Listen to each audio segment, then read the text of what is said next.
সর্বোপরি পরশুরাম এবং বলরামের মধ্যে কে বেশি শক্তিশালী ছিলেন? ভগবান পরশুরামের কুড়াল এবং বলরামের লাঙল পরস্পরের সাথে সংঘর্ষে জড়ালে কি হতো?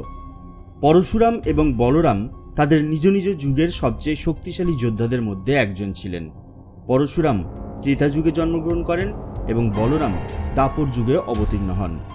বলরাম এবং পরশুরাম উভয়ই ভগবান শ্রীহরি বিষ্ণুর অবতার। যেখানে পরশুরামকে আবেশ অবতার বলা হয়, সেখানে বলরামজি ছিলেন শেষনাগের অবতার, যাকে ভগবান বিষ্ণুর প্রসারিত রূপও বলা হয়। তিনি ভগবান বিষ্ণুরই অংশ ছিলেন। এই দুই পরাক্রমশালী যোদ্ধার মধ্যে যুদ্ধ হলে কে জয়ী হবেন, বলরাম না পরশুরাম? এই প্রশ্নের উত্তর জানতে এই ভিডিওটি শেষ পর্যন্ত আমাদের সাথেই থাকুন এবং ভিডিওটি ভালো লাগলে একটা লাইক করুন আর আমাদের চ্যানেলটিকে সাবস্ক্রাইব করুন। প্রথমে ভগবান পরশুরামের শক্তি নিয়ে আলোচনা করা যাক। ভগবান পরশুরাম স্বয়ং ভগবান বিষ্ণুর অবতার। ত্রেতা যুগে পরশুরাম ছিলেন অজেয় এবং তার শক্তি ছিল অতুলনীয়। তিনি গন্ধমাদন পর্বতে ভগবান শিবের কঠোর তপস্যা করেছিলেন এবং মহাদেবকে খুশি করেছিলেন আর তার কাছ থেকে অনেক শক্তিশালী অস্ত্র লাভ করেছিলেন। ভগবান শিব তাকে একটি অদম্য কুঠারও প্রদান করেছিলেন। এই কুঠারের সাহায্যেই তিনি কার্তবীর্য অর্জুনকে পরাজিত করেন এবং তার সহস্র হাত কেটে দেন। পরবর্তীকালে তিনি এককভাবে কার্তবীর্য অর্জুনের বহু পুত্র এবং পৌত্রকেও হত্যা করেন। তিনি এখানেই থেমে থাকেননি, বরং তিনি 21 বার এই পৃথিবী থেকে অহংকারী ও ক্রুদ্ধ ক্ষত্রিয়দের ধ্বংস করেছিলেন। ভগবান পরশুরাম যখন অতুলনীয় বীরত্বে সমগ্র ক্ষত্রিয় গোষ্ঠীকে ধ্বংস করেছিলেন, তখন এত ব্যাপক গণহত্যার ফলে রক্তে ভরা 5টি হ্রদ তৈরি হয়েছিল, যা স্মন্ত পঞ্চক নামে পরিচিত। কথিত আছে, ক্রোধে অভিভূত হয়ে পরশুরাম এই হ্রদের রক্তে ভেজা জলের মাঝে দাঁড়িয়ে তার পূর্বপুরুষদের উদ্দেশ্যে রক্তের আহুতি অর্পণ করেছিলেন। আর যদি আমরা বলরামের কথা বলি, তবে শৈশবেই তিনি ধেনুকাসুর, মুষ্টিক, কূট এবং প্রলম্বাসুরের মতো আরও অনেক শক্তিশালী রাক্ষস এবং কুস্তিগীরকে হত্যা করেছিলেন। বলরামকে হলায়ুধ বা হলধরও বলা হয়, কারণ তার প্রিয় অস্ত্র ছিল লাঙল বা হাল। একবার কৌরবদের উপর ক্রুদ্ধ হয়ে বলরামজি কোনো আগাম সতর্কতা ছাড়াই তার লাঙলটি হস্তিনাপুরের জমিতে পুঁতে দেন এবং পুরো নগরটিকে গঙ্গার দিকে টেনে নিয়ে যেতে শুরু করেন, গঙ্গায় নিমজ্জিত করে দেবেন বলে। শুধু তাই নয়, যখন একসময় যমুনা তার আদেশের অবমাননা করলেন, তখন বলরাম রেগে গিয়ে তার লাঙল তুলে যমুনা নদীকে টানতে শুরু করেন এবং যমুনা লাঙলের ফলার তৈরি পথ দিয়ে প্রবাহিত হতে শুরু করে। রামায়ণকালে যখন ভগবান রাম ভগবান শিবের সেই ধনুকটি ভেঙে ফেলেছিলেন, তখন ক্রুদ্ধ পরশুরাম সেখানে পৌঁছেছিলেন এবং প্রভু শ্রীরামকে যুদ্ধের জন্য আহ্বান জানিয়েছিলেন। সেখানে ভগবান রাম তার প্রিয় বিষ্ণু ধনুক দিয়ে অদম্য বৈষ্ণবাস্ত্রকে আমন্ত্রণ জানিয়েছিলেন এবং তা দিয়ে পরশুরামের দিকে লক্ষ্য করেছিলেন। সেখানেই ভগবান পরশুরাম ভগবান রামের শক্তি উপলব্ধি করেন এবং নিজেকে প্রভু শ্রীরামের সামনে সমর্পণ করে দিয়েছিলেন। এরপর শ্রীরাম পরশুরামের সমস্ত তপস্বী ক্ষমতা ভঙ্গ করেছিলেন এবং তার কাছ থেকে বিষ্ণু তত্ত্বও ছিনিয়ে নিয়েছিলেন। দাপর যুগে পরশুরাম খুবই বৃদ্ধ হয়ে গিয়েছিলেন এবং তার শক্তি তার শীর্ষ সময়ের মতো ছিল না, আর তার তপস্যা শক্তি ইতিমধ্যেই ভগবান শ্রীরাম ভঙ্গ করে দিয়েছিলেন। দাপর যুগে পরশুরাম প্রধানত একজন ঋষি ও গুরু হিসেবে পূজনীয় ছিলেন। পরশুরামজি দাপর যুগের অনেক মহান যোদ্ধাদের শিক্ষা দিয়েছিলেন, যাদের মধ্যে ভীষ্ম, দ্রোণাচার্য এবং কর্ণ বিশিষ্ট ছিলেন। যদিও দাপর যুগের পরশুরামকে অপেক্ষাকৃত দুর্বল বলে মনে করা হতো, তবুও তিনি ভীষ্ম পিতামহের সাথে 23 দিন যুদ্ধ করেছিলেন।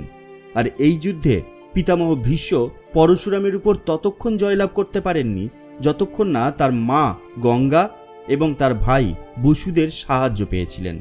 এটি লক্ষণীয় যে এই সময়ের মধ্যে পরশুরামজি তার সমস্ত অস্ত্র দান করে দিয়েছিলেন এবং কেবলমাত্র একজন সন্ন্যাসী হিসেবে জীবনযাপন করছিলেন।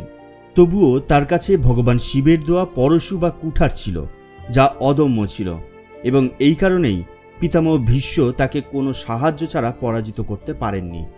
দাপর যুগে যদি বলরাম আর ভগবান পরশুরামের মধ্যে যুদ্ধ হতো, তাহলে পরশুরামের পক্ষে আদিশেষ অবতার বলরামকে পরাজিত করা প্রায় অসম্ভব ছিল। হরিবংশ পুরাণ অনুসারে ভগবান শ্রীকৃষ্ণ বলরামের মহিমা বর্ণনা করতে গিয়ে বলেছেন যে বলরাম সৃষ্টির ধ্বংসের পরেও রয়ে যান এবং তিনি শেষনাগ রূপে এই পৃথিবীর ভিত্তি। তার মাথা আকাশ, শরীর জল এবং ধৈর্য পৃথিবী। তিনি অসীম, অপরিমেয় এবং হাজার মুখ ও বাহুসহ অদৃশ্য, যার আসল রূপ দেবতাদের কাছেও অজানা।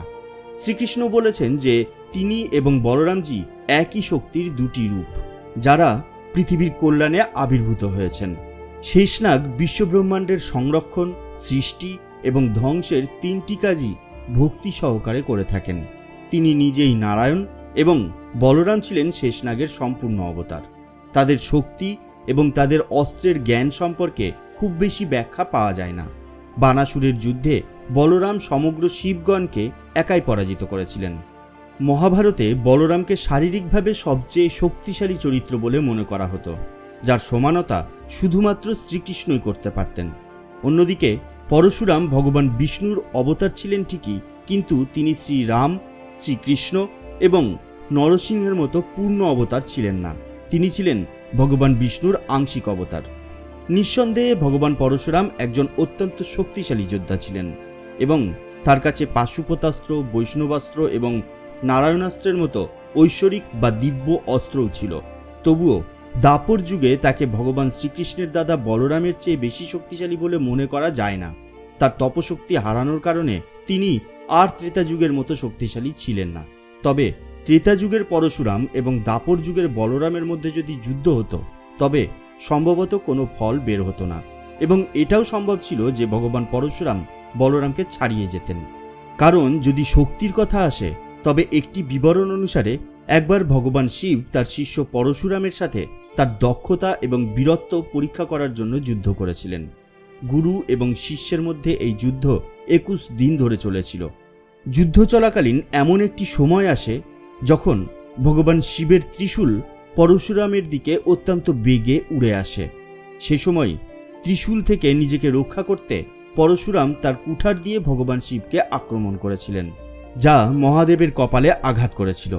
এরপর ভগবান শিব পরশুরামের যুদ্ধবিদ্যা দেখে মুগ্ধ হন এবং খুশি হয়ে তাকে আলিঙ্গন করেন। তিনি তার কপালে পরশুর তৈরি চিহ্নটিও সযত্নে সংরক্ষণ করেছিলেন, যা তার শিষ্যের অনন্য যুদ্ধকলার প্রতীক হয়ে ওঠে। তখন থেকে ভগবান শিব খণ্ড পরশু নামে পরিচিত হয়। তাই বলরাম ত্রেতা যুগের পরশুরামকে পরাজিত করতে সক্ষম ছিলেন কিনা তা বলা খুবই কঠিন, কিন্তু দাপরে বলরামজিকে পরশুরামজির চেয়ে বেশি বলবান বলে মনে হয়। যদিও এটা শুধু আমাদের মূল্যায়ন, আপনার মতামত ভিন্ন হতেই পারে। জয় শ্রীকৃষ্ণ। আজকের ভিডিও ব্যাস এই পর্যন্তই। আমাদের আজকের ভিডিও আপনার কেমন লাগলো সেটা নিচের কমেন্ট বক্সে কমেন্টস করে জানিয়ে দিন। আর আমাদের ভিডিও যদি আপনার ভালো লেগে থাকে তাহলে একটা লাইক করুন আর শেয়ার করে ছড়িয়ে দিন সবার মধ্যে। তাহলে দেখা হবে পরবর্তী ভিডিওতে। তার আগে অবশ্যই ভালো থাকবেন, সুস্থ থাকবেন। ধন্যবাদ।